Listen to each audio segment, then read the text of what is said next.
There are thousands of religions that exist in the world today. Religions consisting of many gods, one God, and surprisingly enough, no gods. Each religion claims to have the truth that lead them to eternal paradise, nirvana, or some state of enlightenment.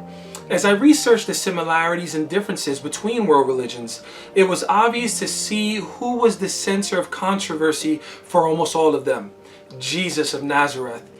That is why I decided to create a short series exploring the question, how does Jesus stand up to major world religions?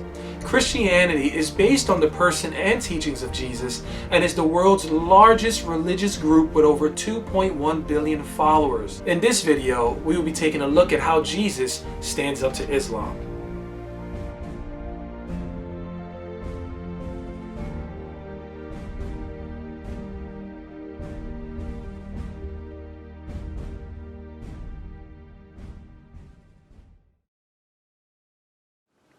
In the year 570 AD, Muhammad was born in Mecca, now Saudi Arabia. Both his parents died when he was young, so he went to live with his uncle. It has been said that Muhammad could not read nor write. In 610, at the age of 40, Muhammad received a series of visions while sitting in his cave. These visions would not only change his life, but the world as well. Muhammad believed that the archangel Gabriel appeared to him and gave him Allah's message, that there is only one God and that idolatry is an abomination. In 612 AD, Muhammad began to preach. He would also claim to receive more revelations from Allah. As he shared his revelations, he began to get converts. Since Muhammad could not read or write, his disciples would write them down and would eventually be collected into a book known as the Qur'an. Many people would take offense to his teachings since he preached that there was only one God in a time where polytheism had taken over. Muhammad would dedicate his life as a religious and political leader to successfully eradicating idolatry in Mecca, his birthplace. In 632, a few months after visiting the Kaaba, which is the most sacred site in Islam, Muhammad would become ill and died at the age of 62. Islam has 5 fundamental doctrines or beliefs that are commonly held by Muslims. Like Christianity and Judaism, Islam is a monotheistic religion, the belief in one God, whose name is Allah. During their prayers, you may hear a Muslim say, Allahu Akbar, which means God is greater. They believe that Allah is omnipotent, all-powerful, omniscient, all-knowing, and omnipresent, all-present, or everywhere. Muslims believe in the existence of angels, both good and bad. The good angels are the messengers of Allah. The bad angels are called jinns, with the head-fallen angel, shaitan. Muslims believe that Allah revealed holy books to his messenger. These include the Qur'an, given to Muhammad, the Torah, given to Moses, the Gospel, given to Jesus, and the Psalms, given to David. Since the Quran is the last message given by Allah and believed to be preserved in its original state, it is considered to be the most important source of authority out of all these books. Muslims believe that Allah revealed himself to humankind through his prophets. About 25 prophets are mentioned in the Quran, including Noah, Abraham, Moses, and Jesus. While Jesus is respected as a prophet of Allah in Islam, he is not accepted as the Son of God. Muslims believe that on the Day of Judgment, humans will be judged by their deeds while on earth. Allah weighs the actions of each person on a scale of justice. The way the scale tips determines whether that person receives an eternal reward or an eternal punishment.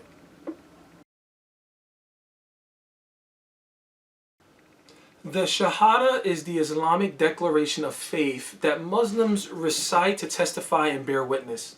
In English, it means, there is no God but Allah and Muhammad is his messenger. This statement acknowledges Allah's oneness, eternity, and sovereignty while also acknowledging Muhammad as the greatest prophet.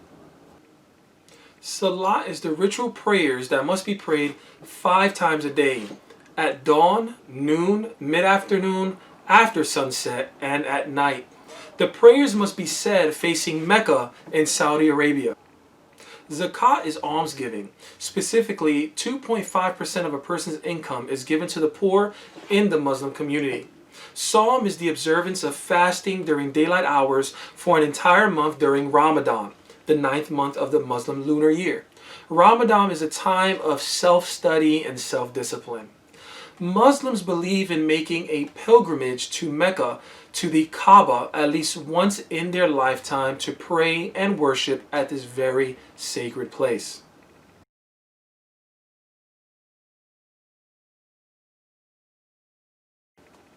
Now that we have a good idea of how Islam started, its beliefs and practices, let's take a look at how Jesus stands up to Islam. First, let's look at where Christianity and Islam agree on Jesus of Nazareth. Jesus' divine birth in Surah 345 of the Qur'an says, and mention when the angel said, O Mary, indeed, Allah gives you good tidings of a word from him, whose name will be the Messiah, Jesus, the son of Mary, distinguished in this world and the hereafter, and among those brought near to Allah. Muslims believe Jesus to be a great prophet who performed the miracles, and they believe that Jesus ascended to heaven and will come again. The greatest disagreement between Islam and Christianity is on Jesus' death and resurrection. In fact, if Islam is right in stating that Jesus did not die and therefore did not resurrect from the dead, then Christianity crumbles, since the center of the Christian faith is based upon the life, the death, and resurrection of Jesus of Nazareth.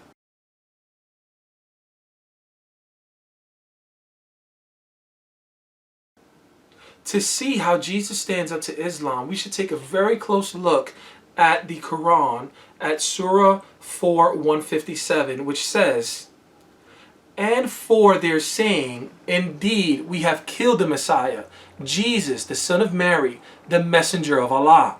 And they did not kill him, nor did they crucify him, but another was made to resemble him to them. And indeed, those who differ over it are in doubt about it. They have no knowledge of it except the following of assumption, and they did not kill him for certain. The Quran teaches that Jesus did not go up on the cross, did not even die, but instead someone who was made to look like Jesus by Allah took his place. Now let's take a really close look at this. Surprisingly, Christian and many non-Christian scholars no longer dispute whether Jesus died on the cross, having believed that he actually did. Even Muslim scholar Reza Aslan made it clear that Jesus was most definitely crucified. One of the most famous theories proposed by Muslims to try to support Surah 4:157 is the substitution theory. It is the belief that Jesus' face was placed on someone else, and that someone took the place of Jesus and died on the cross. There are many reasons why this theory fails. One reason is that we have strong historical evidence outside of the Bible that records Jesus being put to death by the Roman procurator Pontius Pilate. First century Jewish Roman historian Josephus records in his book The Antiquities, at this time there was a wise man who was called Jesus, and his conduct was good, and he was known to be virtuous. And many people from among the Jews and the other nations became his disciples. Pilate condemned him to be crucified, to die. This source, along with others, gives us strong reason to believe that Jesus did die by crucifixion. Since many Muslims believe in the substitution theory and that Jesus did not die, they also do not believe that Jesus resurrected from the dead. Dr. Gary Habermas, New Testament scholar and philosopher of religion, presented the minimal facts argument in favor of Jesus' resurrection. Jesus died by crucifixion. His followers had real experiences with the risen Jesus. His disciples changed from doubters to bold proclaimers. James, Jesus' unbelieving brother, became a Christian due to his own experience that he thought was the resurrected Christ. The Christian persecutor Paul, formerly Saul of Tarsus, also became a believer after a similar experience. The church began and exists because people experienced the risen Jesus.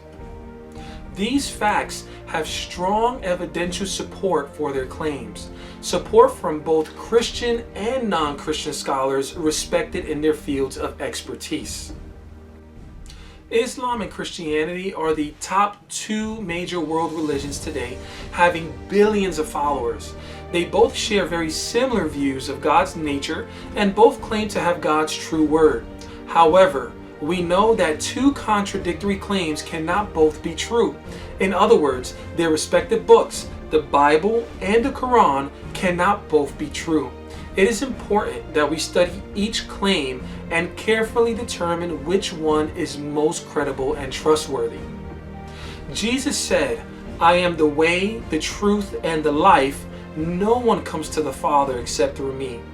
Those of us who are trying to discover the truth about God should take a good look at Jesus before going anywhere else. Thank you for watching this video. If you found it useful, hit the subscribe button and press the like and notification buttons to receive more materials in the future. Also, don't forget to share with family and friends. And remember, it's imperative to know the truth, defend the truth, and spread the truth. Until next time, blessings.